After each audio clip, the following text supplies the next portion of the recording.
मतदान केंद्रावर मोबाईल नेण्यास बंदी असताना त्यांचे उल्लंघन करत आपण कोणत्या उमेदवाराला मतदान केले या संदर्भातील व्हिडिओ चित्रीकरण करून ते इंस्टाग्रामवर प्रसारित करत गोपनीयतेचा भंग केल्याप्रकरणी एका अनोळखी व्यक्तीवर शिवाजीनगर पोलीस ठाण्यात गुन्हा दाखल झाला।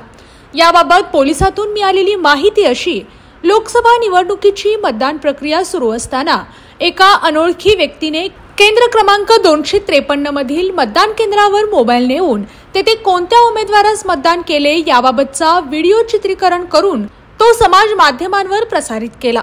हा गोपनीयतेचा भंग आहे। त्यामुळे विशेष लेखापरीक्षक दादासाहेब देसाई यांनी दिलेल्या तक्रारीनुसार भादवी कलम 188 व लोकप्रतिनिधी अधिनियम 1951 चे कलम 28 प्रमाणे गुन्हा दाखल करण्यात आल्याची माहिती पोलीस निरीक्षक प्रवीण खानापुरे यांनी दिली।